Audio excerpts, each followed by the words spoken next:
Hey guys, tonight we'll delve into a story that fundamentally changes the definition of childhood. The story of Edward VI. This is the king who inherited the English throne when he was only 9 years old. Imagine the cruel contrast. While other 9-year-old children still live in a world of storybooks and toys, Edward was stripped of his innocence by history, forced to wear the heavy crown of supreme power. The tragedy was sealed from the moment Edward was born. His mother, Queen Jane Seymour, passed away just days after his birth, leaving the future king isolated. Growing up under the overwhelming shadow of his father, King Henry VIII, Edward was educated not to be a son, but to be a divine agent with the ruthless mission of completely purifying the Church of England from all Catholic remnants. What did Edward accomplish for the country at the age of 9? His radical will was far from immature. We'll witness this young king coldly recording the execution of his own uncle, uncompromisingly confronting his Catholic sister over her faith, and embracing an audacious vision for an England that was thoroughly militarized and fiercely Protestant, a burden too heavy to bear for a heart that hadn't fully grown. But the greatest tragedy is this. All those ambitions, all those struggles, and all those grand plans were brutally cut short. He did not live long enough to see his vision realized. He died far too young, at the age of 15, taking with him not only his dreams of reform but also the direct male line of the Tudor dynasty, plunging the country into a horrific succession crisis. Edward fought to save his Protestant empire, but his death ultimately pushed England back into the chaotic future he always desperately sought to avoid. So, before you get comfortable, take a moment to like the video and subscribe, but only if you genuinely enjoy what I do here. Let me know where you're watching from and what time it is, your local time. Now, dim the lights, maybe turn on a fan for that soft background hum, and let's ease into tonight's journey together. Edward VI's arrival on the 12th day of October in the year 1537 marked more than the birth of another royal child. It signified the culmination of a generation's longing and the salvation of a dynasty's future. After nearly a quarter century of anxious pursuit for a male heir, King Henry VIII beheld at last the fulfillment of his most fervent prayer. In his private chambers at Hampton Court, the king reputedly cradled the newborn in his arms, whispering words of wonder, "O God, thou hast granted to me the jewel of my heart." For Henry, whose marriages had been shaped by the dynastic imperative to secure the Tudor succession, Edward's birth dispelled the spectre of a contested inheritance and affirmed the stability of the realm. Within the vast tapestry of the Tudor dynasty, Edward's birth wove a new thread of hope.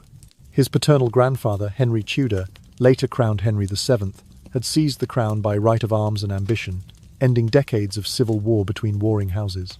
His union with Elizabeth of York had symbolized the healing of a fractured kingdom, yet for the Tudors, true security lay in the birth of sons who would follow without challenge. Each of Henry VIII's first 2 marriages had produced daughters Princess Mary and Princess Elizabeth, whose legitimacy and prospects were repeatedly called into question by shifting alliances and schismatic divorces. In that uncertain context, Edward's emergence heralded a renewal of dynastic confidence, for he was the first male Tudor heir of the royal line since the founding of their house. To the broader circle of Tudor nobles and ministers, Edward's birth was akin to a divine assurance that the policies of his grandfather and father would endure. The dissolution of the monasteries, the assertion of royal supremacy over the church, and the sweeping reforms that had shaken the very foundations of medieval England all now seemed destined to continue under the guardianship of a male sovereign. Courtiers and commoners alike spoke of the infant Edward as the living pledge of the Tudor state, a phrase that circulated in hushed tones through palace corridors and country taverns. His life embodied the promise that the Tudor experiment, at once revolutionary and conservative, would not falter for want of a legitimate heir. Even the ceremonial pomp of his christening 3 days later underscored the far-reaching import of his arrival. In the chapel's gallery, tapestries depicting the Tudor rose and Yorkist white rose hung side by side, a visual testament to unity and continuity. Trumpets sounded not merely for celebration but as a proclamation. The Tudor line would persist. Prince Edward was invested with the titles Duke of Cornwall and Earl of Chester, ancient honorifics once bestowed upon heirs to the throne, thus reaffirming England's feudal bonds and the sacred duty of the crown to protect its people. Yet amid the grandeur, the infant prince's fragility was never far from the minds of his keepers. The death of Jane Seymour, his mother, mere days after his baptism, cast a brief shadow over the court's rejoicing. King Henry was said to weep openly at her passing, for Jane had been more than a vessel for succession. She was the gentle companion who had soothed him in his latter years. Her loss reminded all that the future of the Tudor line depended not only on birth, but on the health and nurture of the child. Hence, Edward's infancy unfolded under the watchful care of Margaret Bryan and Blanche Herbert, governesses whose careful ministrations ensured that the living pledge would survive to manhood. From his earliest days amongst the women of the nursery, Edward absorbed the rituals and responsibilities of kingship even before he learned to stumble across the marble floors. His half-sisters, Mary and Elizabeth, bore witness to his christening, and though their own claims to the throne had been trimmed by royal decree, they shared in the court's hopes. Elizabeth, sewing a tiny coat for her brother, and Mary, offering gentle encouragement in games of tilt-yard and archery, embodied the familial bonds that buttressed the Tudor house. Their presence with the prince symbolized both the unity of blood and the tension of succession, a reminder that even royal love could be entwined with the stern necessity of dynastic survival. In the large perspective of English history, Edward's birth represented a turning point. The medieval world of papal supremacy would soon cede ground to the Reformation under his reign. The royal prerogative opened the door to centralized governance, and the seeds of modern statecraft, sown by his grandfather and father, awaited the steady hand of a male monarch to take root. For Henry VIII, Edward's birth was the crowning achievement of his reign, proof that the Tudor legacy would not soon fade. And so, beneath the golden canopy of that crib hung in Hampton Court's chapel, the future of England began to stir in the sleeping form of a prince. In his first breaths, the Tudor dream of stability and reform found a living vessel. The echoes of that moment would resonate for centuries, a reminder that the birth of a child, however royal, carries with it the fragile promise of hope, and that in his small hands lay the destiny of a nation. Edward was, by all accounts, a robust and hearty child far removed from the frail figure that some have imagined. In May of 1538, scarcely 7 months after his birth, King Henry VIII was observed at Hampton Court, playing with the babe in his arms, then carrying him to the window for the people to behold. Such a public display was more than affection. It was a proclamation that the long-awaited Tudor heir was strong and thriving. By September of that same year, Thomas, Lord Audley, the Lord Chancellor, reported to the king that young Edward was growing apace and in excellent health. Modern historians, examining household accounts and court correspondence, confirm that Edward was no delicate infant, but rather a vigorous boy, save for a serious bout of fever at the age of 4 that threatened his life. Though he sometimes suffered from poor eyesight and the odd illness, throughout his childhood Edward maintained a constitution that would have pleased even the sternest Tudor physician, remaining hale and hearty until the final, frail half-year of his life. From his earliest days, Edward's care was entrusted to the gentle ministrations of Margaret Bryan, who oversaw his first months, and later to Blanche Herbert, whose steady hand guided him through toddling steps in the marble corridors. He grew up amongst the women, as he would himself record in his chronicle, surrounded by nurses, ladies-in-waiting, and governesses who tended not only to his every need, but also to the rigorous standards of hygiene and security that King Henry demanded. The sovereign, ever mindful that his son represented the jewel of the realm, ordered that no detail be overlooked from the purity of the prince's drinking water to the swaddling linens kept forever fresh. When Edward reached the age of 6, his education began in earnest. Under the tutelage of Dr. Richard Cox and John Check, both learned men of the Reformed persuasion, yet still within the fold of the Catholic Church. His curriculum spanned the study of languages, the Holy Scriptures, philosophy, and the liberal arts. By candlelight he absorbed Latin grammar, passed passages of Greek philosophy, and committed to memory the Psalms in the original tongue. In parallel, he received instruction in French from Roger Ascham and in Spanish and Italian from Jean Belmain, each lesson a testament to his father's ambition for an heir, versed in the broad scholarship of Renaissance Europe. Beyond letters, Edward showed a restless appetite for geography and the sciences. He assembled a small menagerie of globes and maps, tracing coastlines with a slender finger and dreaming of distant lands. In the evenings he coaxed gentle melodies from a lute or virginals, his small hands navigating strings and keys with surprising dexterity. Later, he applied himself to the study of currency, learning the weight of a noble and the value of a groat, as though preparing himself to oversee the very coffers that funded his kingdom's fortunes. Yet for all his reformist zeal, Edward's religious upbringing retained echoes of the old faith. He attended Mass with solemn devotion, knelt before images of the saints, and regarded holy relics with reverence, even as Archbishop Thomas Cranmer and the ever-present hand of his tutors whispered of a new era in which the Pope would hold no sway over English devotion.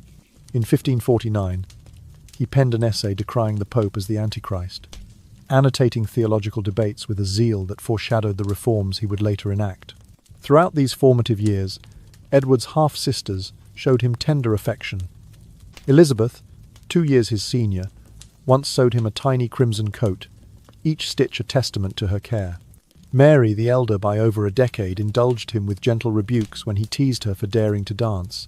Yet he adored her all the same, writing in a letter, "I love you best, sister mine." In 1543, at Christmas, King Henry summoned all his children to court in a rare gesture of family unity. The following spring, the third act of succession restored Mary and Elizabeth to the line of inheritance, thanks in no small part to the influence of Catherine Parr, Henry's sixth wife. Edward, who called her "my most beloved mother," wrote to her in September 1546, "I have received so much from you that my mind cannot comprehend it." Thus, beneath the watchful roofs of palaces and the tender ministrations of devoted caretakers, Edward VI grew strong in body and mind. His childhood combined the rigour of scholarly pursuit with the warmth of familial devotion, forging in the boy prince the disciplined spirit and compassionate heart that would, though all too briefly, steer England through one of its most transformative eras. In the year 1544, the renowned court painter Hans Holbein the Younger completed a monumental work now known simply as The Family of Henry VIII. Yet, upon closer inspection, one recognizes that this is far less a portrait of familial affection than it is a grand proclamation of royal authority. At the center of the composition stands Henry VIII himself, his broad shoulders and commanding posture conveying the immovable strength of the Tudor monarchy. Immediately to his right appears the figure of Jane Seymour, though she had departed this life long before the brush first touched canvas. Her presence there serves no tender reminder of conjugal devotion, but rather underlines her vital role as the mother of the long-awaited male heir. Snuggled at Henry's right hand, an intimate but unmistakably symbolic gesture, stands the young Prince Edward, barely 6 years of age, already designated in paint as the embodiment of dynastic continuity. Flanking this central trio are the princesses Mary and Elizabeth, each represented in regal attire. Mary, daughter of Catherine of Aragon, and Elizabeth, daughter of Anne Boleyn, had each suffered the indignity of being declared illegitimate upon their mother's divorces, only later to be restored, albeit tentatively, to the line of succession by an Act of Parliament. Their inclusion in Holbein's painting thus signals not an equal place in the family circle, but rather Henry's explicit intention to present a clear, hierarchical order of inheritance. First Edward, then Mary, and lastly Elizabeth. By placing Jane Seymour, though long deceased, immediately beside himself, Henry projects his triumph over mortality and cements, in the public eye, the indissoluble bond between his person and his progeny. The decision to include Jane Seymour's posthumous effigy reveals the astute political mind of Henry VIII. He understood that the peace and stability of the realm depended upon an unambiguous line of succession, unchallenged by rival factions or foreign powers. Thus he commanded Holbein to depict the mother of Edward alongside the monarch, effectively stamping her eternal seal upon the dynastic order. In this calculated composition, each figure becomes more than flesh and blood. They are avatars of policy and promise. The prince's small hand resting at Henry's side is a silent but potent declaration that the Tudor legacy would continue uninterrupted, even in the face of familial tragedy and ecclesiastical upheaval. Mary and Elizabeth's polished gowns and demure stances might suggest grace and purity at first glance, yet their very inclusion speaks to the undercurrents of courtly intrigue. By reinstating them to the succession second and third, after Edward, Henry forestalled any potential power struggles by leaving no shadow of doubt as to who would follow upon Edward's failure to produce heirs. He fortified his realm not only by the sword and by the law, but by the unyielding clarity of visual propaganda. From that moment on, Any whisper of contestation, whether from nobles eager to expand their influence or from foreign claimants seeking advantage, found itself confronted by the crisp lines of Holbein's canvas and the immutable hierarchy it displayed. For the young Edward, then but a child of 6, the experience of seeing himself in that painting must have been quietly bewildering, yet it conveyed a lesson as stark as any lesson in his later education, that the royal court was no playground of sentimental bonds but rather a theatre of power, where each gesture and portrayal carried weighty significance. He would come to understand that, much like the painted figures who stood eternal on the walls of Hampton Court, his own life, as delicate and fleeting as a child's, was irrevocably bound to the grand designs of statecraft.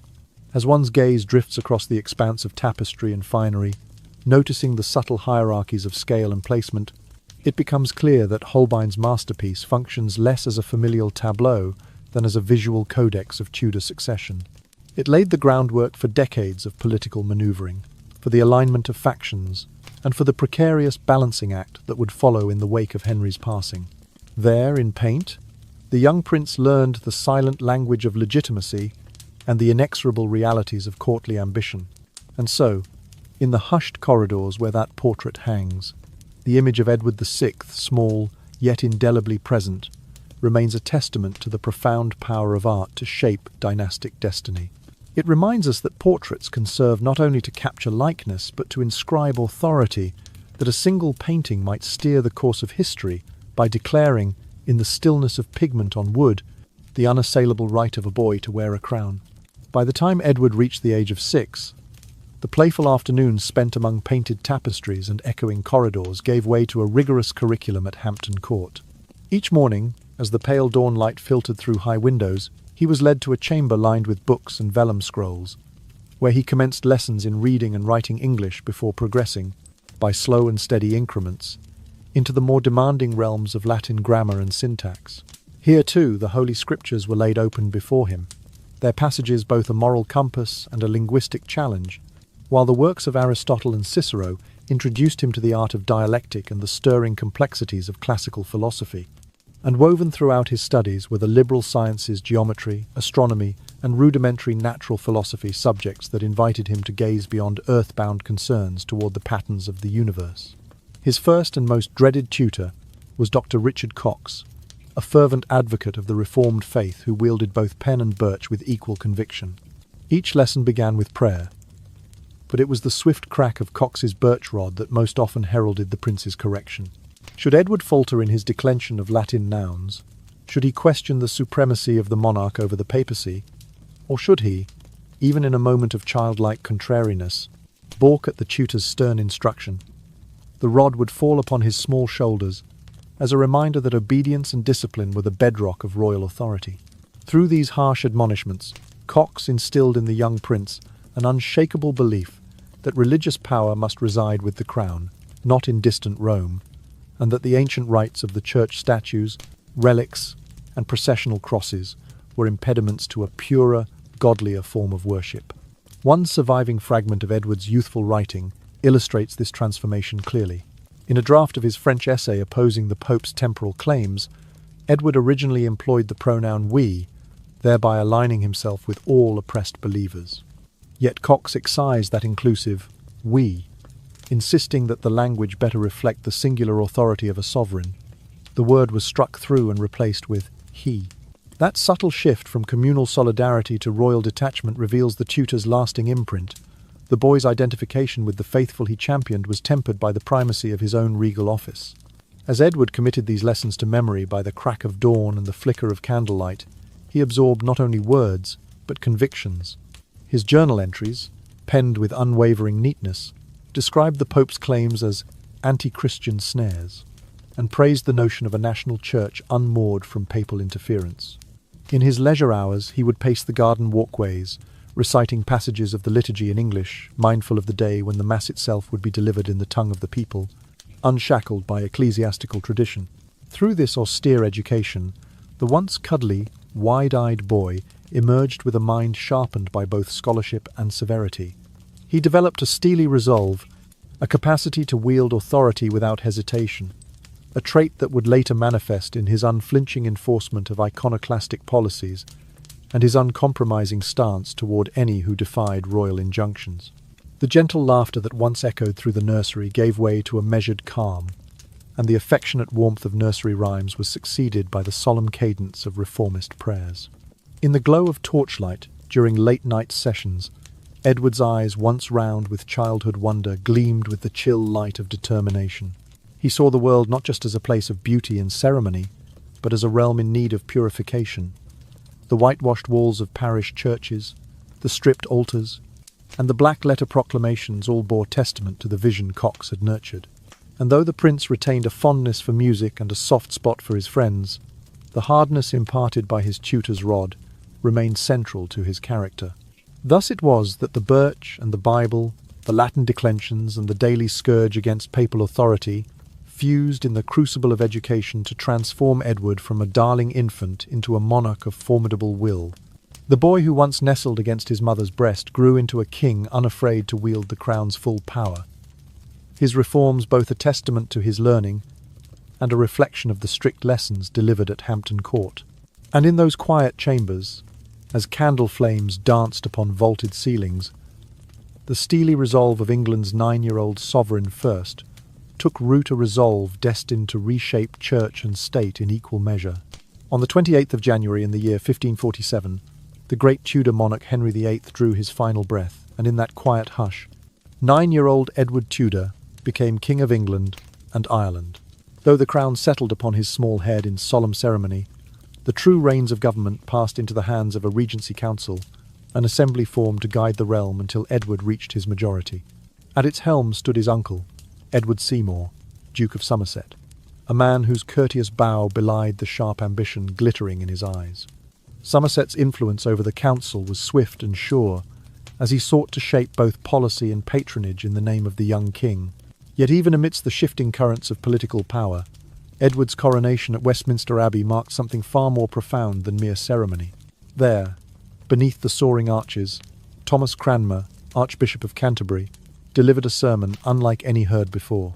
He proclaimed, in a voice carried to every corner of the vast nave, that Edward's authority flowed directly from God, requiring no blessing of pope or prelate to validate his reign. Instead, this crown was ordained by Providence alone, and the boy king stood charged with a single sacred mission: to reform and to purify the Church of England itself. Not long after the coronation's torchlight faded, the new king's name adorned proclamations that spread like ripples across the countryside.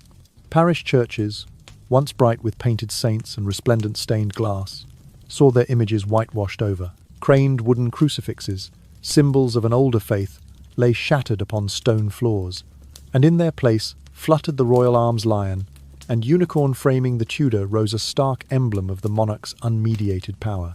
Villagers in Devon and Kent watched as church wardens tore down carvings and murals, the echoes of hammer on wood, marking the dawn of iconoclasm across the land. For Edward, though barely 9, this wave of reform placed him at the very centre of a bold new era. In his private diary, he noted each report of removal.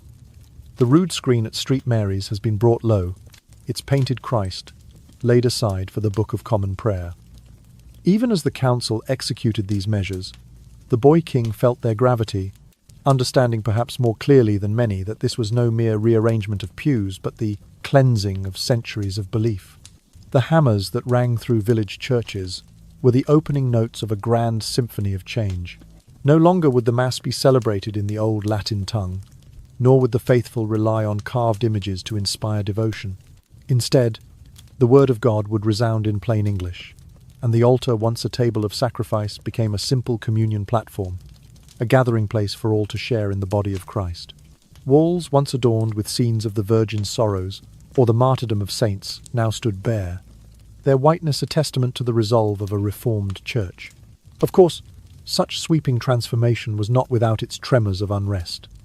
In hamlets far from London's stone walls, murmurs of disquiet rose among those who held fast to the old traditions. Yet, for each flicker of resistance, there came the firm hand of royal decree. Commissioners dispatched with royal warrants, fines imposed for any who harboured relics, and the ever-present eye of Somerset's regents ensuring that no image, however cherished, survived to lead souls astray. And so, Though Edward remained but a child, he bore the weight of his grandfather's and father's reforms, feeling their reverberations in every newly whitewashed chapel and every proclamation that banned the sign of the cross. His childhood laughter in the halls of Hampton Court mingled with the solemn hymns sung in English at dawn, and his small hand, accustomed to play and parchment, now turned the pages of the prayer book as readily as he once traced lines in his primers. In that early year of his reign, Edward VI became the living emblem of a Protestant England, a kingdom poised between medieval ritual and modern faith. Though the crown upon his head was light, the purpose it represented pressed upon him as heavily as any iron crown might.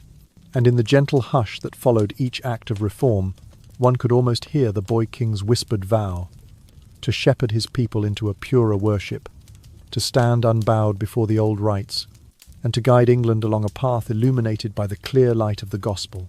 As images of saints faded into memory and church bells tolled a new refrain, the 9-year-old king stood at the threshold of history, his tender years matched only by the vastness of his charge. In the soft glow of candlelight, he would learn that power, once donned, demands both courage and conviction, and that the truest reform begins not only in statutes and sermons, but in the heart of a sovereign who dares to imagine a brighter dawn. Under the new regime, the boy king still delighted in the freedoms of youth, loosing arrows at the targets in the archery butts, tracking fox and stag across the misty woods, and trading clever jests with his dearest companion, Barnaby Fitzpatrick. Yet the true levers of power rested in the grasp of his uncle, the Duke of Somerset. As Lord Protector, Somerset oversaw the royal treasury with a calculating eye, trimming the prince's allowance until even pocket money for fresh fletching or a new hunting horn required a royal warrant. He navigated the treacherous currents of court politics to sideline other rivals, most notably Lord Suffolk, whose secretive deliveries of coin to the young king earned him charges of disloyalty and eventual banishment from royal favour. In the quiet glow of Somerset's ascendancy, the court grew restless. The year 1549 ushered in a bold proclamation. The Book of Common Prayer in English would replace the Latin Missal, and the realm's worship would henceforth proceed in the tongue of the people. Across Devon and Cornwall, Sussex and Gloucestershire, villagers seized their newly printed books and set them aflame in public squares, a fierce rebuke of change. Bands of rebels rose up, torches in hand, accusing the commissioners of trampling ancient rites and tearing the soul from the parish churches they had loved for generations. Edward watched the unfolding events as though they were a lesson in strategy. He pored over dispatches by candlelight, marking troop movements and siege tactics in his private journal. When Somerset's forces cornered a cluster of insurgents in the rolling hills of Somerset, and the royal army executed hundreds in a single brutal day, the prince recorded the victory with an almost clinical detachment, noting only that the rebellion was quelled with due force. In that moment, the young king's heart remained unmoved by the anguish wrought upon those peasants. To his mind, order and obedience were the bedrock of a stable kingdom. Yet for all the harsh measures, Edward found solace in the unwavering loyalty of Barnaby. Since their earliest days playing in the court's gardens, the two had formed a bond that transcended rank and ritual. Barnaby alone could coax a genuine smile from the king's lips when the rest of the court lingered in sombre deference. In the pressured hush that followed each grim dispatch, Barnaby's presence reminded Edward that beneath the weight of crown and counsel, he was still a boy in need of friendship's gentle refuge. Their companionship unfolded in secret letter exchanges and whispered confidences. After council meetings, Edward would retreat to the privacy of his chambers and read Barnaby's missives, filled with admiration and loyalty. When the young king's guard faltered, whether from a pang of homesickness or a momentary pang of doubt, Barnaby's steadfast words rekindled his courage. "Remember," he wrote, "that your cause is just and your people need your resolve." In those lines, Edward found the quiet reinforcement that no political intrigue or regent's ambition could provide. This friendship became the anchor of Edward's spirit, helping him weather the storms of power plays and rebellions. Though Somerset held the purse strings and often directed policy, Edward knew that in Barnaby's counsel lay a mirror of his own convictions, unclouded by the self-interested designs of courtiers. With each challenge, the removal of rood screens, the clampdown on recusants, the stern suppression of revolts, Barnaby's faith in Edward's vision bolstered the king's own determination to place religious reform and the welfare of the realm above all personal concerns. In this turbulent season, The prince's character crystallized: playful archer and ruthless monarch, tender friend and stern reformer. He learned that to wield authority effectively, one must balance firmness with compassion, decree with dialogue, and that even the smallest voice of loyalty like Barnaby's could sustain a sovereign through the loneliest of nights. And so, as archers' arrows cut through dawn mist and church bells tolled the New English liturgy, Edward VI stood at the heart of a nation reborn, anchored by friendship, driven by conviction, and resolute in shaping England's destiny on the firm ground of Protestant faith and royal prerogative. In the turbulent year of 1549, the western counties of England erupted in fierce rebellion against the new religious settlement. From Devon's rolling moors to the winding lanes of Gloucestershire, villagers seized their printed English prayer books and cast them into roaring bonfires, shouting defiance into the night air. Bands of rebels accosted travelling soldiers and royal commissioners, driving them from parish churches with stones and scythes, as though determined to restore the Latin Mass by force if necessary. In Sussex, the uproar grew so violent that marketplaces emptied and gentry shuttered their manors, fearing the flames would spread as rapidly as the insurgents themselves. King Edward VI, though barely 12 years of age, watched these events unfold with a detached intensity his private journal preserved brief, clinical entries that read like tactical reports rather than cries of sympathy. He noted, for example, that the suppression at Taunton had resulted in 160 taken, of whom 20 hanged and 80 slain, appending with a sober flourish that the king's peace was thereby restored. To Edward's mind, these brutal measures were necessary exercises in disciplined movements of troops and placements of pikemen that might rival any drill in the Tower's courtyard. The suffering of common folk, recorded in trembling hand, seemed less an occasion for compassion and more a confirmation of the stern mandate he believed he had inherited from Providence. As the flames of rebellion lapped ever closer to the court's own thresholds, the Duke of Somerset, Edward's ambitious uncle, began to fear that his hold on power might slip away. Convinced that only by controlling the person of the king could he maintain his ascendancy, Somerset devised a desperate plan to remove Edward from the relative safety of Hampton Court and install him within the impregnable walls of Windsor Castle. Thus, on the night of October the 6th, 1549, a retinue of armed guards crept through the moonlit corridors of the palace, lifting the sleeping child from his bedclothes and conveying him, shivering and startled, to a waiting barge on the Thames. Windsor's round towers gleamed in the torchlight as Edward was brought into the castle's inner ward. Drums pounded a constant warning, watchmen paced the battlements, and rockets exploded overhead in ceremonial salute. Yet to the frightened boy, the fortress felt more like a prison. He complained bitterly of the chill that seeped through the stone floors, of the damp walls that echoed with the drip of nighttime moisture, and of the meagre bedding that offered little comfort against the cold. "There are no galleries in which to walk, nor gardens in which to rest," he wrote later, his pale hand tracing the words with a grief beyond his years. "I am a prisoner in my own kingdom, and no child should endure such indignity." By dawn, Somerset himself approached the young king, attempting to soothe his fears with gentle words. Yet Edward, cheeks flushed with indignation, rose from his pallet and declared in clear, unwavering tones that "my person is mine own, and no man may lay hands upon it without my will." In that single statement, the child sovereign reclaimed his authority, withdrawing the slender thread of support he had lent to Somerset's regency. The Duke, confronted with the stark refusal of the boy he had hoped to control, realized that his power rested on nothing firmer than the sovereign's favour. Within days, Somerset was arrested, lodged in the Tower of London, and tried on 29 charges of malfeasance and ambition. The once mighty protector was found guilty, and, in the grim ritual of Tudor justice, his head was taken from his shoulders, a fate that Edward recorded in his journal with solemn brevity and apparent equanimity. Through this extraordinary turn of events, Edward VI, no more than a child, revealed himself as a monarch wholly aware of his prerogative. Though he had grown up under Regent's tutelage and had known the rod of Cox as much as the Council of Cranmer, he now demonstrated the keen instinct to wield royal power in his own defence. His decisive rejection of Somerset's manoeuvres marked a watershed in his political maturation, proving that even at 12 he would not tolerate the usurpation of his person or his prerogative.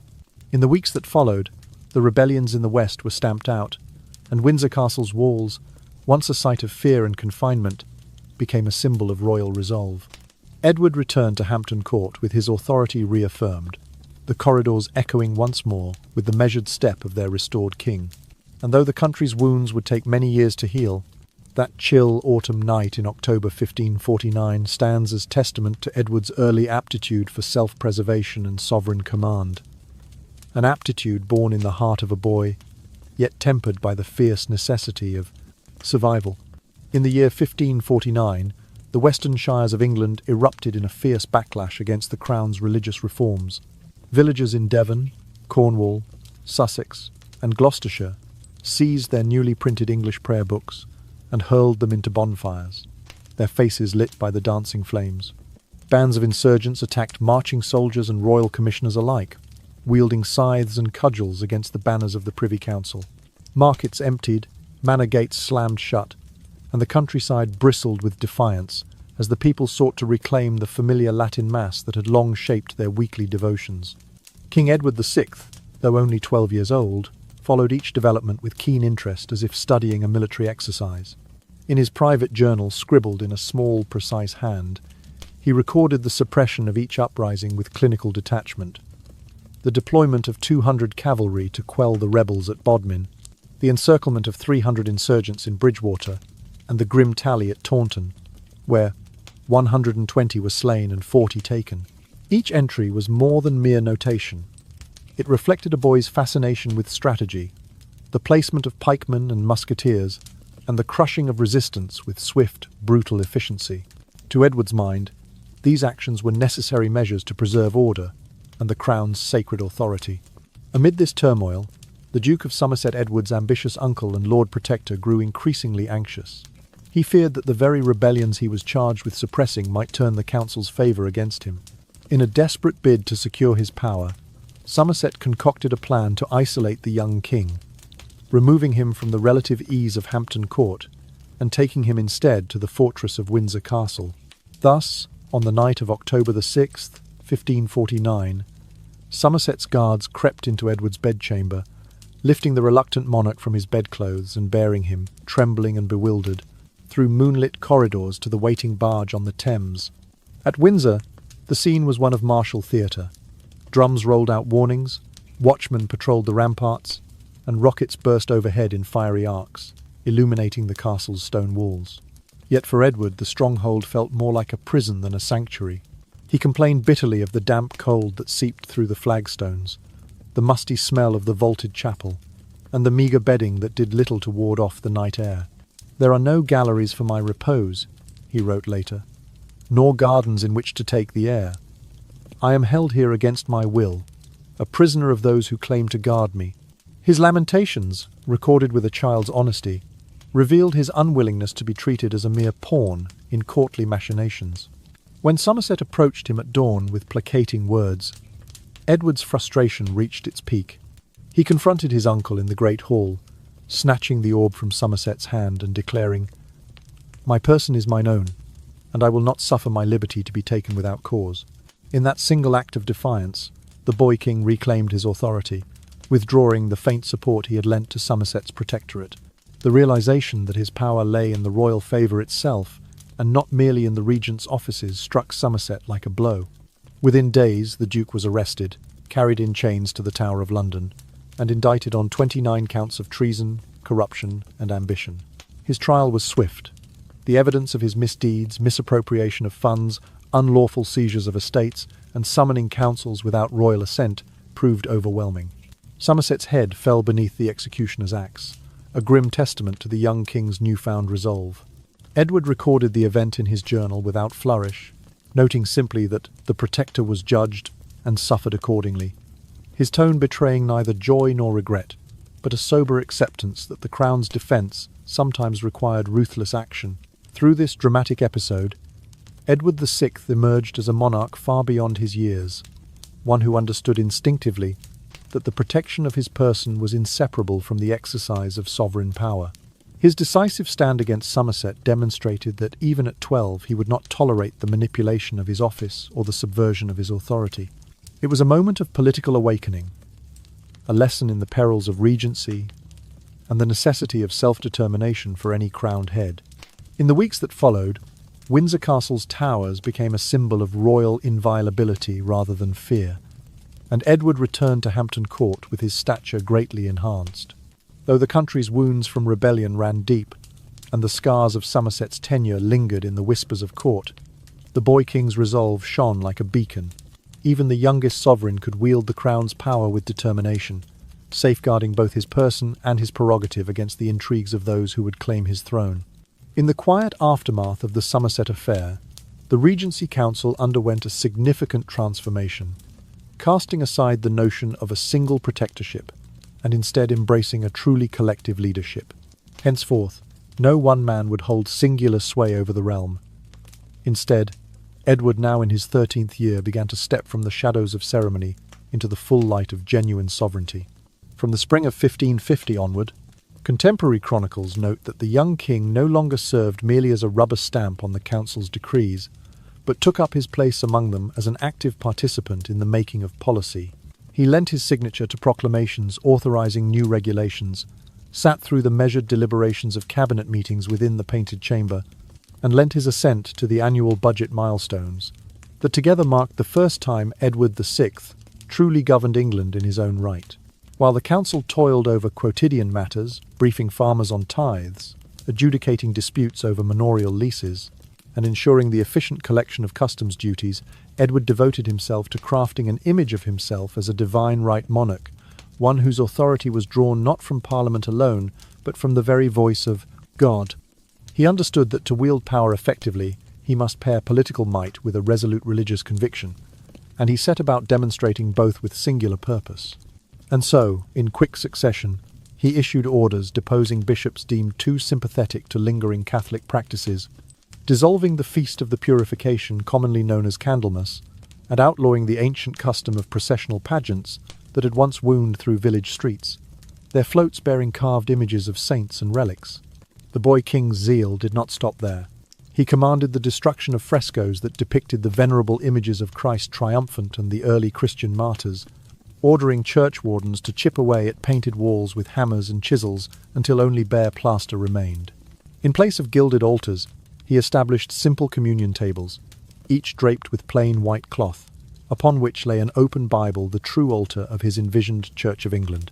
Through these emphatic acts of iconoclasm, Edward's personal authority shone bright, illuminating the principle that a monarch must sometimes wield the sword of reform as fiercely as he might wield the sceptre of state.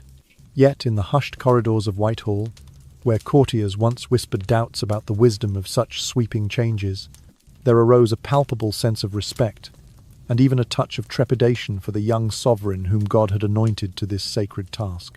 To see a king scarcely past boyhood ordering the dismantling of age-old religious rites, and to see him do so with neither hesitation nor apology, was to witness the embodiment of a doctrine once preached only by reformers and theologians, that the Crown's commission was not merely political but divine. As one ambassador noted in a heavily underlined dispatch, "The king speaks as though anointed by heaven itself, and we must heed both his word and his will." In this era of transformation, Edward VI stood as the living nexus of faith and governance, the ruler whom Providence had raised to purify the Church and to guide the realm along a path of renewed sanctity. His actions, though severe, inspired both awe and compliance. They reshaped the landscape of worship from cathedral to chapel and from rural parish to urban pulpit. Under his hand, England's religious identity solidified into a form of Protestant piety unlike any in Europe, more stringent than the gentler reforms of distant Lutheran princes, yet infused with that same conviction that true faith must be unencumbered by the trappings of tradition. And so, as the candles guttered low in the palace chapel and the echoes of hammers faded into the night, the boy king's vision persisted in the silent whitewashed walls, in the empty niches once home to carved saints, and in the open pages of Bibles now scattered throughout the land. His insistence on absolute religious uniformity, held fast by royal decree, left the court alternately admiring his courage and dreading his stern resolve. For though Edward remained young in years, he had proven himself both a devout servant of God's purpose and an unflinching arbiter of royal power. a sovereign whose brief reign would resonate down the corridors of history as the moment when England embraced a new, divinely sanctioned order under a king who spoke with the voice of both law and the Almighty. Mary Tudor, Edward VI's elder half-sister, stood apart in more ways than birth. She was the only surviving princess of King Henry VIII, outside his chosen son, and under their father's third act of succession she occupied the second place in line to the throne. Yet Mary had never bowed to the shifting tides of her father's religious reforms. Hidden away in her East Anglian estates, she continued to celebrate the Mass in Latin, kneeling before carved altars and hearing the ancient chants that her heart knew by rote. Early in the year 1550, a messenger arrived bearing credentials from the Emperor Charles V himself, who petitioned for Mary to receive letters patent exempting her from the edicts against the Latin service. Mary, swathed in her black gowns, received the ambassador beneath low oak beams in her private oratory. Hope flickered in her chest as she read the imperial seal. Yet when the petition reached Edward's council, the young king himself denied it with unyielding firmness. "No subject may claim exception," his proclamation read, "for the law is equal over all souls in England." Faced with this rebuff, Mary resolved upon a desperate plan: to reach the continent and place herself under the emperor's protection. Under cover of darkness, she slipped from her manor in Essex to a secluded village church, where a small band of loyalists gathered in candlelit pews. There, she pledged herself to the enterprise, an embarkation at dawn to meet awaiting ships on the Thames. But the court spies were many, and the royal fleet lay in wait. French mercenaries on the river's edge and loyal troopers along the coasts forestalled her flight, seizing the vessel before it could clear the bar and forcing Mary to turn back. Her dreams of refuge dashed against the stern policy of her brother's government. Home again, Mary faced Edward's wrath. The young king, resolved to uphold the statutes he had inherited, ordered that her personal chaplains be stripped of their vestments and dismissed from her service without ceremony. He then demanded her presence in London to answer for her disobedience before the Privy Council. Mary, her back straight despite her losses, journeyed to the capital under guard, each mile a testament to her unbroken will. When she stood before the council at Whitehall, Edward, though still a mere boy, addressed her with the gravity of a seasoned monarch.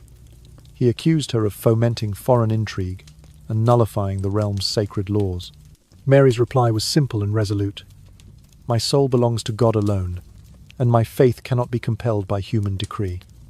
Her words, carried on a clear soprano voice, filled the council chamber with a quiet intensity that left even hardened councillors momentarily breathless. Yet Edward, bound by his own convictions and the expectations of his reformist circle, refused to grant her mercy.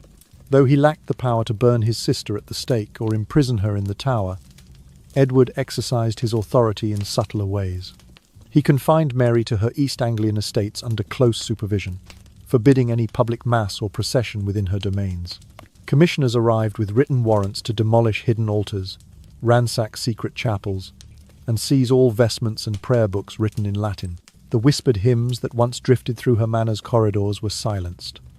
The carved images that had once offered solace were splintered and cast aside. Throughout this harsh campaign, Mary remained unbowed. She rose each morning before dawn to say her office in a humble chamber, prostrate before a simple desk rather than an ornate altar. Like the ancient martyrs, she found strength in petitioning the Almighty rather than yielding to earthly authority. Her attendants, few and loyal, brought her words of scripture in Latin, comforting her with the familiar cadences that had sustained her since childhood. In the hush that settled over her estates, the absence of religious symbols spoke louder than any proclamation. Villagers who once knelt before painted saints now knelt before the open pages of English prayer books, imported by royal decree. Some wept over the loss of their traditions, others accepted the new order with cautious hope, yet all felt the weight of Mary's silent resistance, an echo of defiance that lingered behind locked doors and shuttered windows. Thus, in the months that followed, Mary's determination to maintain her faith became both a personal testament and a political symbol. Edward's measures to erase every trace of her defiance served to underline the depth of his own commitment to the Protestant cause. And though the princess's Latin rights were crushed beneath the machinery of the state, her steadfast refusal to abandon them spread like a quiet flame among those who still treasured the old faith. In the soft light of evening, as the wind sighed through East Anglian reeds. Mary's prayers rose once again, whispers against a backdrop of reform and repression. And though her body remained confined within her lands, her spirit soared beyond every demolished altar and whitewashed wall, a living reminder that faith, once kindled, cannot easily be extinguished by royal decree. In the soft dawn of April 1552, under the patient hand of Archbishop Thomas Cranmer, the Church of England received its second Book of Common Prayer. This new service represented not merely a revision of words, but a decisive turning point in the realm's spiritual life. The text removed every lingering trace of its Catholic past. No longer would the priest cross himself at the elevation of the host, and the two small crosses that had marked the words of consecration were abolished entirely. Instead, the liturgy proclaimed that the Word of God itself was the very heart of worship, unadorned and direct, flowing from pulpit to pew in clear, reverent English. For Edward, though only 14, this moment carried the weight of destiny. He lent his name to the proclamation, dispatching copies of the new prayer book to every cathedral, chapel, and parish church from Northumberland's fells to Cornwall's windswept bays. Commissioners rode out with bound volumes under their arms, their horses' hooves echoing through village lanes as they delivered the king's command: whitewash the frescoes, dismantle the carved rood screens, and replace images of saints with open Bibles. In many places, terrified craftsmen laboured through cold nights to smash sacred statuary and hide holy icons beneath layers of plaster. At court, the zeal of reform found its reward. Men who had long preached the cause of Puritan simplicity were elevated to bishoprics and deaneries. Their loyalty to the young king and Cranmer's vision earned them seats in the House of Lords. Vast tracts of former abbey lands, once hallowed by centuries of monastic devotion, were claimed by the crown, and then redistributed to noble families whose Protestant sympathies were beyond question. A new assembly of Protestant bishops took shape, each sworn to guard the new order, and to advance Edward's aspiration for a godly realm. Yet for all the sweeping changes, it was Edward's own steadfast leadership that set this era apart. He understood that reform could falter without discipline, and so he pressed his council to enforce uniformity with an unwavering hand. In letters signed by his hand, he admonished reluctant vicars to teach only in the English tongue, lest the old Latin rites seduce souls back into superstition. He demanded swift penalties for any who dared to celebrate the Mass, or to cling to relics buried in hidden alcoves. Through each missive, his voice, though youthful, rang with the gravity of divine commission. Behind the curtain of official decrees lay the careful shaping of a national faith more rigorous than any in Western Europe. Where Lutheran princes had tolerated vestiges of their medieval practice, Edward sought a purity that brooked no compromise. The festivals of Candlemas and Corpus Christi, once occasions of lavish pageantry and communal revelry, were struck from the calendar. Processional crosses, carried through village streets to the rhythms of trumpets and drums, were replaced by silent processions to the communion rail, where the congregation knelt to receive bread and wine and then dispersed in quiet contemplation. In these late spring days, the Church of England transformed around him like a garden reshaped by masterful pruning. The old hedgerows of ritual were cut back, the tangled branches of ceremony cleared away, leaving a single, central vine of scripture and prayer. Though the labour was exacting and sometimes painful, church wardens burned priceless manuscripts. Artisans saw the statues they had carved shattered beyond repair. Edward regarded each act as a necessary sacrifice for a higher purpose. In his nightly prayers, he gave thanks that under his reign, the people could now approach God directly, unmediated by the Pope or by priests who claimed to wield Christ's office as a spectacle. And yet, for all the resolute firmness of policy, Edward retained a certain gentleness toward his people. Proclamations spoke of mercy for the ignorant and infirm, urging that pastors guide the newly English-speaking congregations with patience and kindness. He commissioned tracts in simple verse to explain the new rites, envisioned catechisms that would teach children the Apostles' Creed in plain words, and directed that any elderly priest who had served faithfully might retire with a pension rather than face disgrace. Through these gestures, he sought not only to enforce, but to educate, to build consent rather than rely solely on compulsion.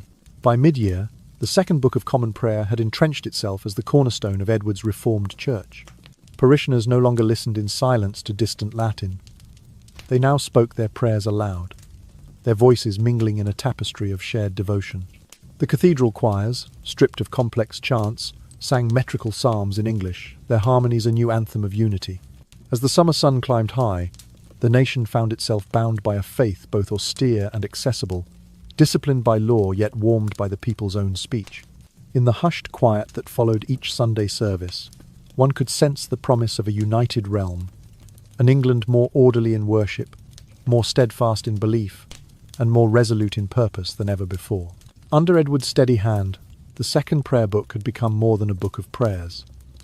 It stood as a living testament to a young king's vision of a Protestant state, where the word of God reigned supreme and the crown upheld a singular, godly order. In the heat-drenched summer of 1550, Edward VI set forth from London on his annual summer progress, seeking both refuge from the stifling air of the capital and an opportunity to broadcast the reforms he held dear. He departed the palace gates surrounded by a glittering host of nearly 4,000 horsemen and courtiers, banners fluttering and trumpets sounding, the cavalcade winding its way out along the dusty highways toward the gentle hills and verdant meadows of the countryside. Yet, even as the ride began in high spirits, Edward soon learned that the royal purse was stretched nearly to breaking. Maintaining so vast a retinue strained the exchequer beyond endurance, and within days the number of mounted guards and attendants was halved, many returning to the city with rueful smiles and a promise to rejoin him if or when the treasury might permit. As the progress unfolded, the young king visited a succession of former monastic sites, castles and palaces that had once been abbeys and priories under his grandfather's and father's dissolutions. In each great hall he paused before the empty cloisters and the stone arches, their grooves once resonant with the whispered prayers of monks and nuns. He observed how those estates, parcelled out and sold to noble gentry, now bore the names and coats of arms of powerful families, each hearth warmed by revenues that once sustained the church. The sight impressed upon him the tangible fruits of the Reformation. Land and wealth transferred from the altars to the estates of loyal subjects, reshaping England's social and economic landscape. Yet amid these demonstrations of Tudor policy, Edward turned a keen, disapproving eye upon the kingdom's finances. He summoned ledgers and account rolls to his tent by flickering torchlight, inspecting entries with a seriousness that belied his years. As he studied the columns of debt and deficit, he felt a pang of dismay. The royal income was all but exhausted, drained by corruption and mismanagement within the council's ranks. He noted how subsidies and stipends meant to support his household had been diverted. He saw that even members of the royal family, such as the Duke of Cleves, found their allowances curtailed. To the boy sovereign, this disclosure was a bitter humiliation. "I am poorer than my father," he confided in a private entry, "and the weight of my office feels heavier for it." Yet from this stark revelation sprang Edward's renewed resolve. He began to propose measures that would recast the kingdom's economic foundation.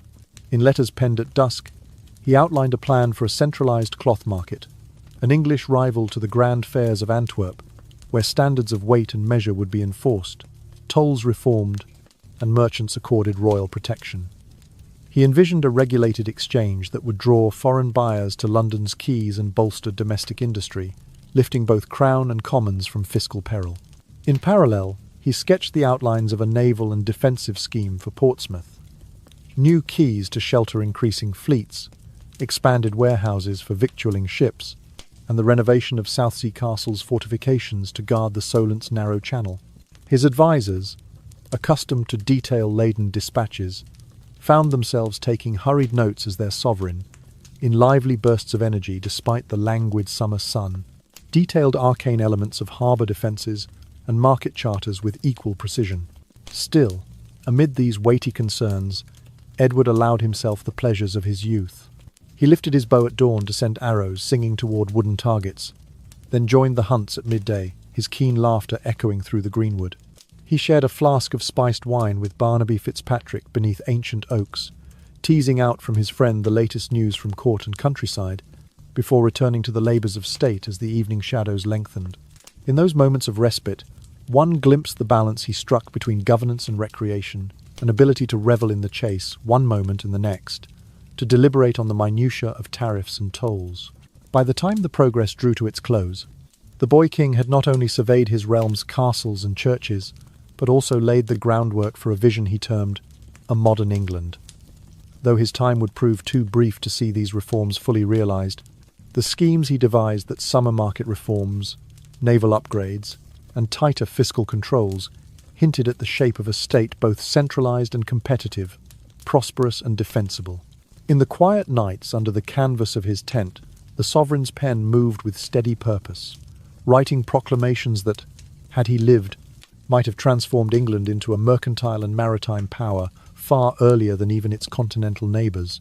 And so, as Edward and his reduced retinue wended their way back to London, they carried with them not only memories of fresh breezes and the thrill of the chase, but also the promise of reforms born in the summer of 1550. A promise that, for a fleeting moment, seemed to hold the key to unlocking England's destiny as a modern, Protestant realm, guided by a youthful king whose dreams outpaced his years. Throughout the summer progress of 1552, Edward VI found himself balancing the pleasures of the hunt with the weighty matters of state. He rode out of London at dawn, accompanied by nearly 4,000 cavalry and courtiers, their banners flapping in the soft morning breeze. Yet it did not take long for the young king to recognize that such an immense retinue strained the royal coffers beyond endurance. Within days, he reluctantly ordered the dismissal of most of his mounted guard back to the capital, deeming the saving of the exchequer a more pressing necessity than ceremonial spectacle. As the leaner company journeyed onward, Edward paused. At each former abbey turned palace those Gothic arches and soaring windows once filled by monks now repurposed as noble drawing rooms.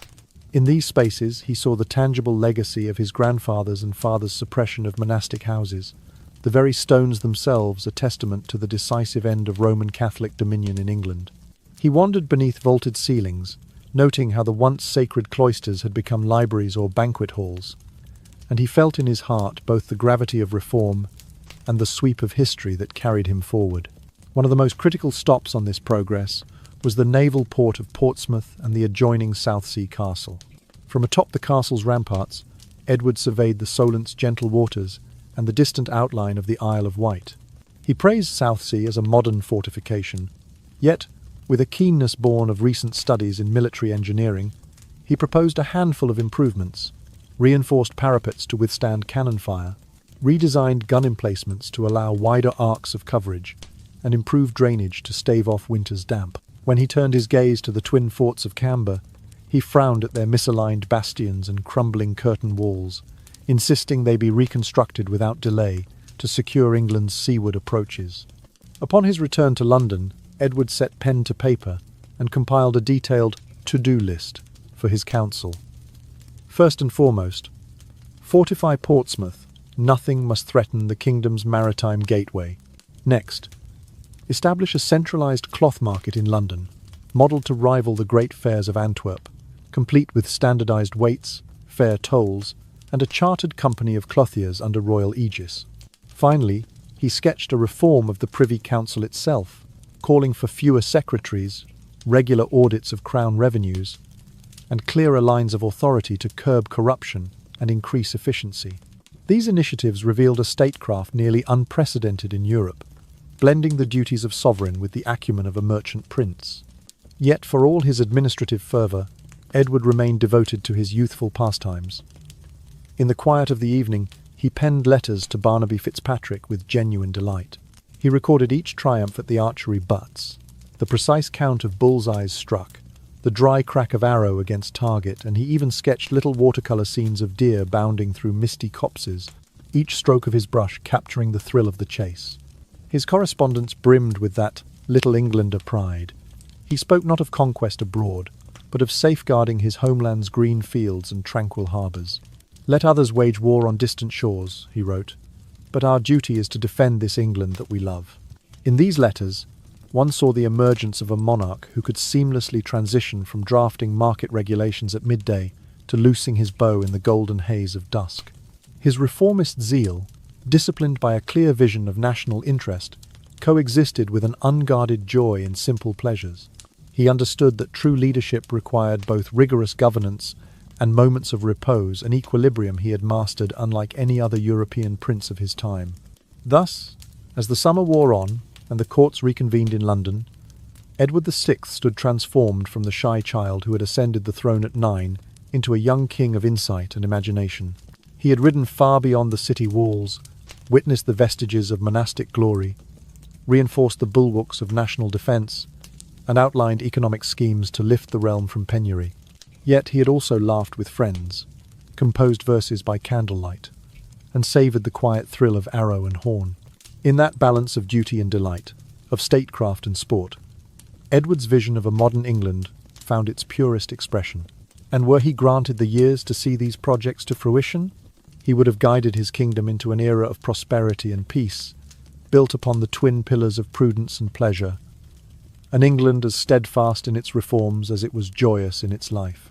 But for now, the boy king returned to Whitehall, his heart light with the glow of summer's achievements, and his mind brimming with plans to shape tomorrow's England according to the dreams he dared to dream. That summer's journey had filled Edward's heart with exhilaration.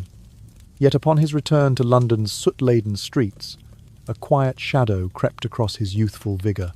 By February of 1553, a persistent dry cough had taken hold of him, and he found himself growing weary with each passing sunrise. His cheeks, once ruddy with the flush of the chase, grew pale, and by March his frame had grown noticeably thinner, his garments hanging more loosely about his slender shoulders. Then, in April, the cough brought a grim confirmation. Edward began to cough up dark, blood-tinged sputum, a telltale sign of consumption, that most dreaded scourge of the age.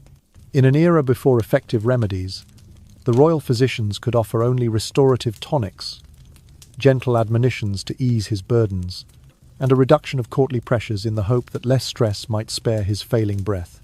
As his strength ebbed, Edward was carried first to Greenwich Palace, where the Thames breeze was thought to soothe laboured lungs, and later to lodgings near Street, James's, where the hush of quiet corridors might cradle him through the long nights. Yet even in the grip of mortal illness, the young king's devotion to his duty remained unbroken. Couriers still brought dispatches to his bedside, and he would pore over them by candlelight, his trembling finger tracing the lines of petitions and memoranda. He continued to approve economic schemes, tweaks to customs duties, proposals for market reforms, and plans to shore up the navy, each signature a testament to his resolve that England's wheel must not halt even as its sovereign faltered.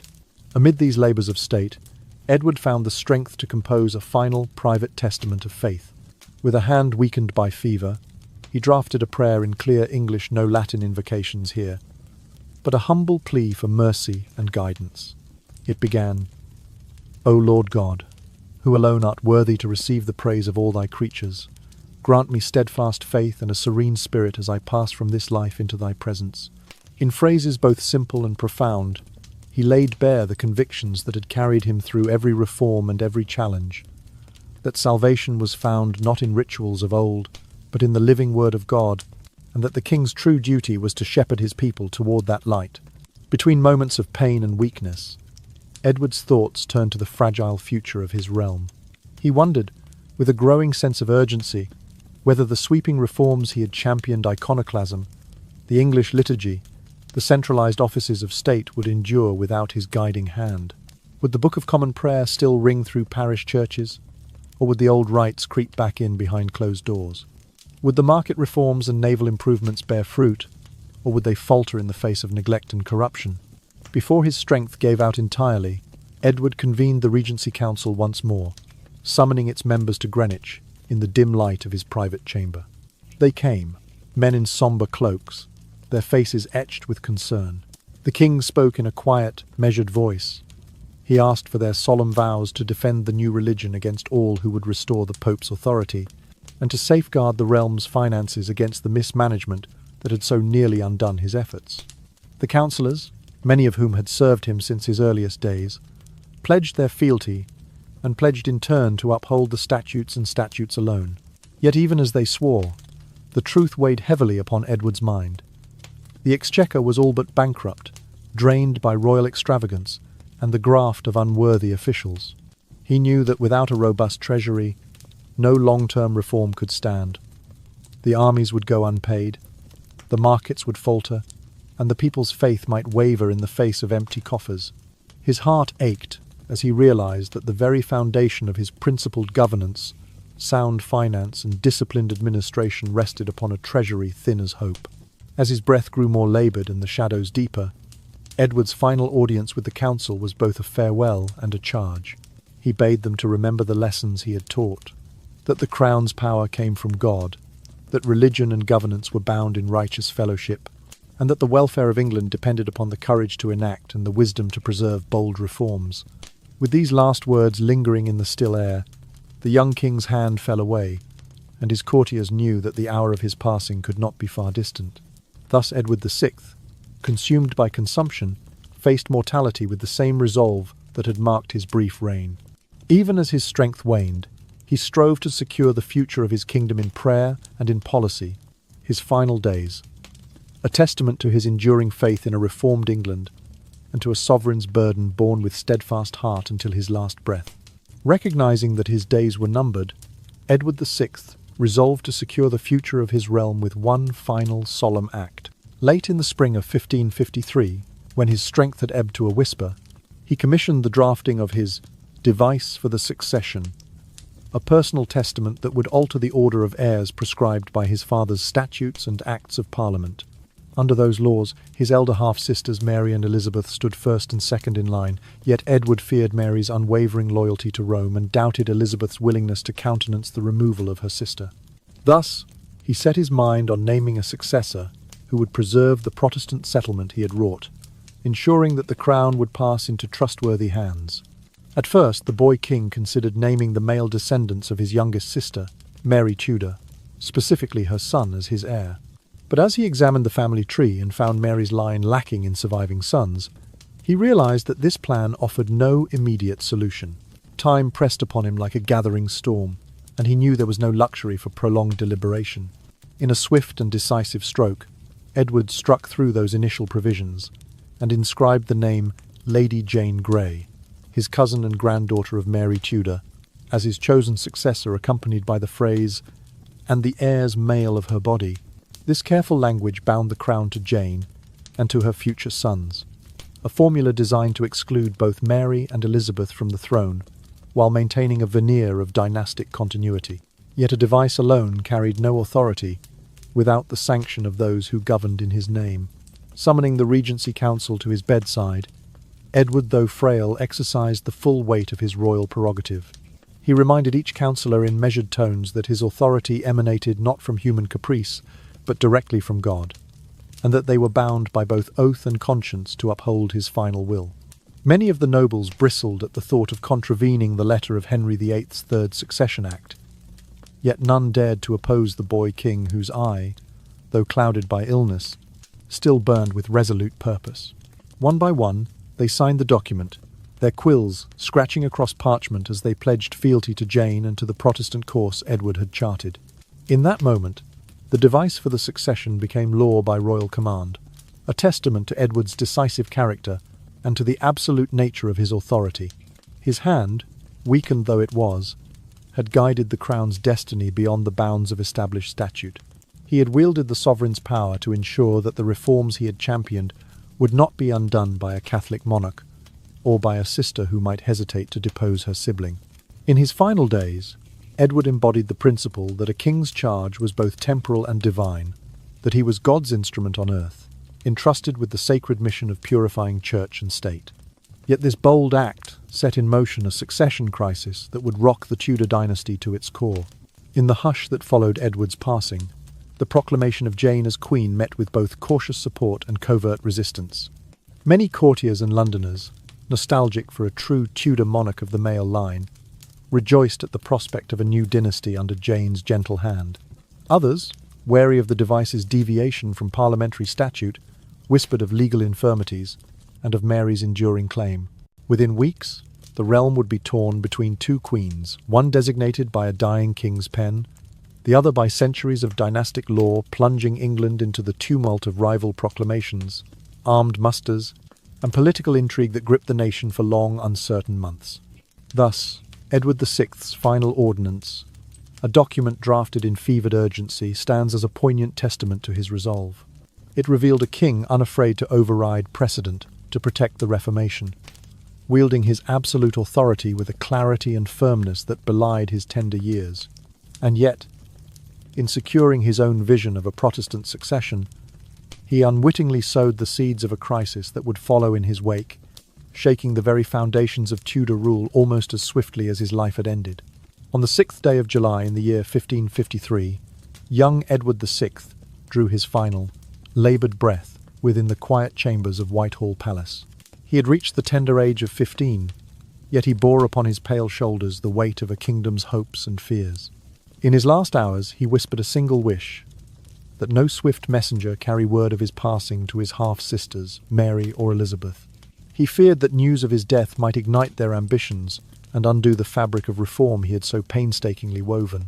Thus, his secret was kept close, shared only among those who served the true cause of the Reformation. For 3 long days, courtiers and reformers moved in hushed conference, shoring up their alliances and preparing the proclamation that would place Lady Jane Grey upon the throne.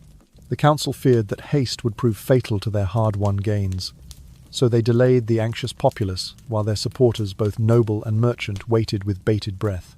When at last the time came, Edward's funeral was held within the venerable walls of Westminster Abbey, but it bore the mark of his Protestant convictions rather than the rituals of old.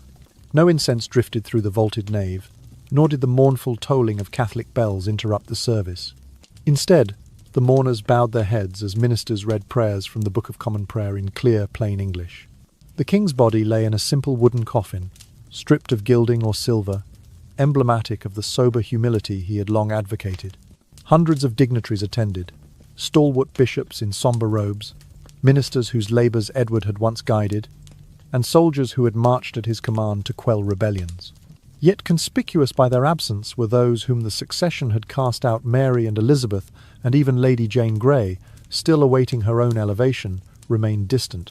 The Catholic faction, cautious and watchful, had sealed off their estates and kept their presence from the abbey, unwilling to lend legitimacy to a ceremony so at odds with their faith. Thus the boy king's funeral passed in solemn tranquillity, the echoes of earth to earth, ashes to ashes, lingering in the pale morning light. Though his reign had been brief, the memory of Edward VI resonated deeply among his subjects. Many wept openly for the young sovereign, a monarch of rare devotion who had carried the cross of reform upon his slender back. Commoners spoke of his kindness in allowing English prayers in their parish churches. Merchants recalled his efforts to revive the cloth trade and fortify the ports, and scholars praised his learning, which had kindled an intellectual flowering at court. Yet even in grief, darker murmur stiert. The treasury lay nearly bare, its coffers emptied by war, building projects, and corruption. The Catholic old guard plotted in secret chambers, determined to reclaim lost ground, and Mary Tudor, still alive and defiant, waited in East Anglia, her heart set on restoring the Latin Mass. England stood at a vital crossroads, its future hinging upon the fragile strength of those who would follow Edward's path. In the days that followed, a final portrait was unveiled, a sombre likeness of the departed king. His cheeks were drawn, and his eyes shadowed, yet within that pallor glimmered an unwavering flame. The artist had captured the solemn determination etched upon his features, the steely resolve that had guided him through rebellion, reform, and political peril. Even in death, Edward VI's visage conveyed the paradox of his brief life. The vulnerability of youth combined with the authority of a monarch consecrated by God's own hand. And so, as the abbey's doors closed upon his coffin and the pallbearers dispersed into the morning mist, England gazed upon the legacy of its boy king with a mixture of sorrow and admiration. His reforms stood incomplete, his exchequer drained, and his realm divided. Yet his spirit endured in every whitewashed chapel, in every English prayer uttered at dawn, and in the hearts of those who believed that true faith and good governance must walk hand in hand. In the silent hush that followed Edward's passing, one could almost hear his whispered vow echoing through the ages, that England, though shaken, would rise in the light of a reformed faith. And as candles guttered and courtiers drifted home, the memory of the young sovereign lingered, an ember of reform, a testament to the power of conviction, and a reminder that even the shortest life can leave an indelible mark upon a nation's soul. Barely had Edward VI's final breath faded before the Regency Council moved swiftly to proclaim Lady Jane Grey as England's new monarch, thus inaugurating the brief and tumultuous chapter known ever since as the 9 Days Queen. For many in the corridors of power and among London's merchants, Jane represented the continuity of Tudor blood, an English sovereign whose roots lay unquestioned in these isles. Yet beneath the veneer of conservative hope, a far more potent current was gathering strength. The Catholic faction, rallied by the covert support of Princess Mary, began to wield influence in hidden salons and taverns alike. By the second day of Jane's reign, banners bearing Mary Tudor's emblem fluttered on London's walls, and thousands of citizens, tailors, smiths, and clerks marched through Cheapside, proclaiming their loyalty to the rightful heir under Mary's standard. Their chant, echoing off timber-framed houses, carried a simple message: "We will have Mary for our Queen." Faced with this surging tide of popular sentiment, the council's nerves frayed. Envoys sent to quell the uprising found themselves turned back by crowds determined to reverse the late king's plans. On the 9th day, Jane Grey acceded to the inevitable. In a solemn declaration before the Privy Council, she renounced her claim, lifting Henry VIII's sceptre from her trembling grasp and setting it aside in deference to Mary's superior title. That same afternoon, Mary I rode into the city in triumph, her accession marking a swift and complete reversal of Edwardian reforms. Within weeks, Protestant clergy were stripped of their livings, and many now branded as heretics fled to the continent with hastily packed trunks. The Latin Mass returned to parish churches, its ancient chants rising once more beneath vaulted arches, and the battered rood screens and shattered stained glass were replaced wherever possible, as though to erase every trace of the boy king's iconoclasm. Yet even in the face of Mary's zealous restoration of Catholic rights, Edward VI's legacy endured in several foundational measures. First and foremost stood the Second Book of Common Prayer, published in 1552, which had codified English worship and provided the legal framework for the Church of England's doctrines and ceremonies. Though Mary banned its use, the text remained in hidden chapels and private collections, ready to be resurrected by future reformers. Likewise, Edward's statutes strengthening the Crown's supremacy over the Church, his acts of uniformity and royal injunctions, would later be invoked by Elizabeth I to cement her own religious settlement. Beyond religion, Edward's reign had established a more centralized form of governance that tightened the Privy Council's oversight of local magistrates and created specialized commissions for finance, navy, and trade. Though Mary reversed many personnel appointments, she could not fully dismantle the machinery he had built. His economic proposals, centralized cloth markets, regulated weights and measures, and fortifications at Portsmouth, offered a blueprint for England's emergence as a mercantile and maritime power in the decades to come. Most poignantly, Edward's own writings, his personal chronicle, his French treatise against papal supremacy, and the English prayer he drafted on his deathbed survive as direct windows into the mind of a monarch whose youthful zeal had burned brighter than his years. Historians treasure these manuscripts not only as records of policy, but as reflections of a sincere desire to bind church and state in godly union. And yet, the rapid unravelling of his reforms under Mary's rule imparted a hard lesson: that no matter how well-intentioned or boldly conceived, religious and administrative change demands broad support among nobles and commoners alike. Absent such consensus, even the most sweeping reforms can be overturned as swiftly as they were enacted. Edward VI's vision of a purely Protestant England, noble though it was, lacked the deep roots needed to withstand the counter-Reformation fury of his sister's reign. Thus, when Edward departed this world at 15, he left historians with an enduring question: could England ever become the thoroughly Protestant realm he imagined? The answer, debated through the centuries, remains as elusive as the flickering candlelight in which he once penned his prayers. For though his flame burned fiercely, it burned too brightly and too briefly, leaving behind both the glow of promise and the shadow of what might have been. And so, as the echoes of courtly intrigue and the fervour of reform gently recede into memory, we find ourselves in a quiet twilight, where the soft candlelight of Edward's brief reign flickers into stillness. Let your mind drift through the vaulted halls of Hampton Court and the solemn arches of Westminster Abbey, imagining each carved stone growing distant as your thoughts float free.